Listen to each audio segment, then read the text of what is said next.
Let me just start off by emphasizing what Chip said in terms of this morning being all about information.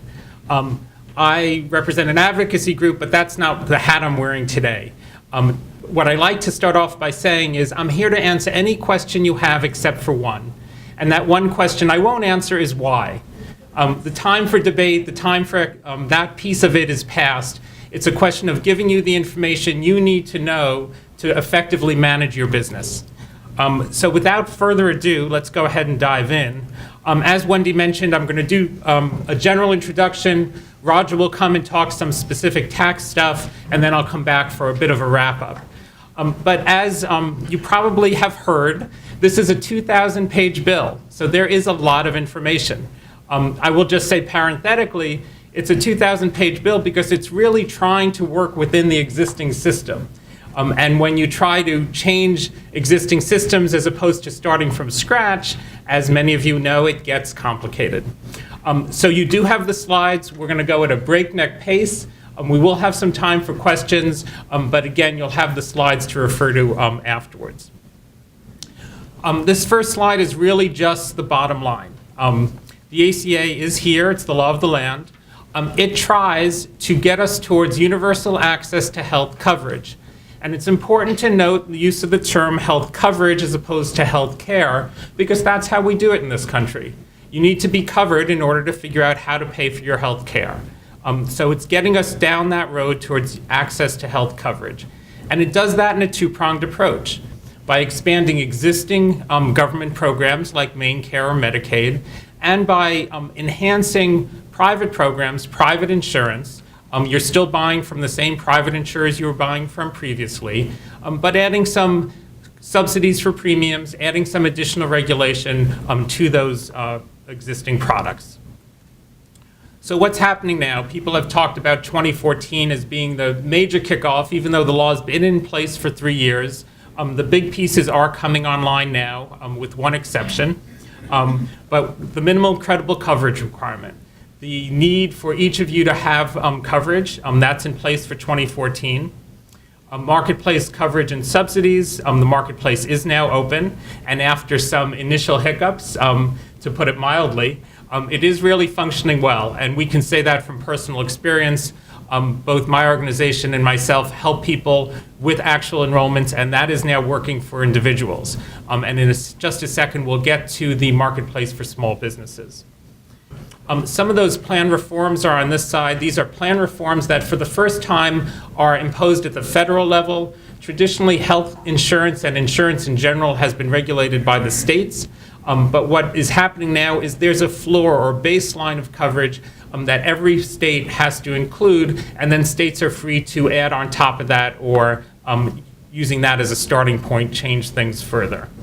I'll just briefly say, some of those protections that are now being implemented at the federal level won't look new to folks here because Maine has been fairly consumer friendly in the past, and so many of those have already been put in place in Maine in previous years and iterations.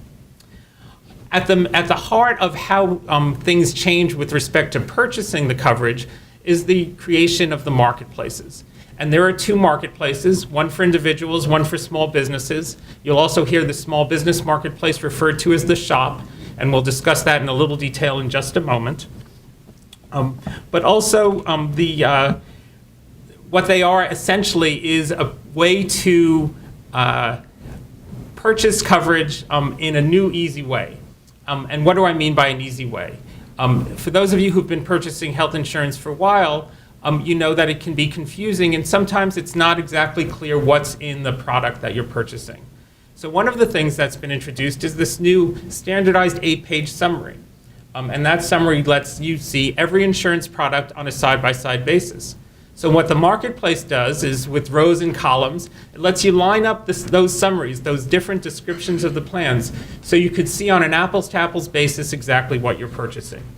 So that's one example of what we say when we say you can purchase things in a consumer-friendly format.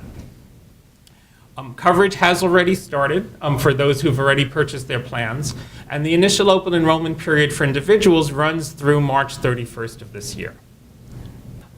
So the shop. As with the individual marketplace, there were some hiccups in the launching of the business marketplace, and in fact, some of the capabilities of that marketplace have been postponed, but the shop is now open, and it does let you go in and take a look and see what your different plan options are. Let me just mention one of the most important reasons why you would consider purchasing a shop plan, and that's the availability of the premium tax credits. Roger's going to go into those in some more detail, but know that in order to qualify the credits, you do need to purchase a shop plan as opposed to a different plan. Again, the meaningful comparison, and currently it's open to those who have 50 full-time equivalents or fewer, which I think is the bulk of you in the room. That does change in 2016. It goes up to 100 FTEs.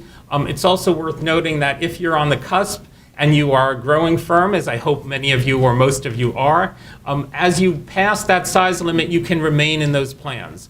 You're not kicked off for being successful.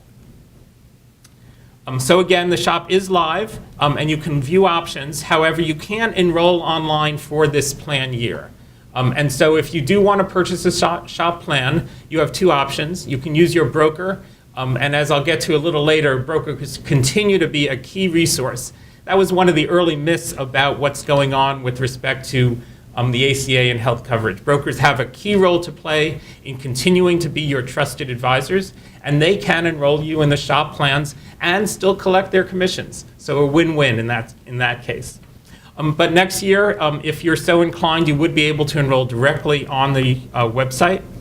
Also next year will be something rather innovative being introduced, which is the ability to offer multiple plans to your employees and let them pick.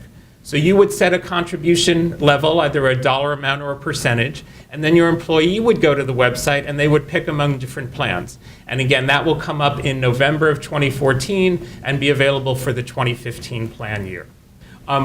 Doing our due diligence, though, I will call your attention to the final bullet, which is to say that while those are the two insurers selling on the marketplace, there are plans available off the marketplace. And if you are not interested in the tax credit for whatever reason or not eligible, you may want to check out those options as well. So with that, I'm going to pause. We're going to bring Roger Prince up from Barry Dunn, who is a lot more knowledgeable on some of the tax details than anyone else I've spoken to. And then I'll be back in a couple of minutes to talk a little bit more about the individual subsidies and also about the decision that you're all facing. Just to give you a tiny preview of where we're getting to is it's a real question whether or not you're going to offer plans to your employees. And so we're going to discuss some of the factors that go into that decision in just a few minutes. So with that, Roger, it's all yours.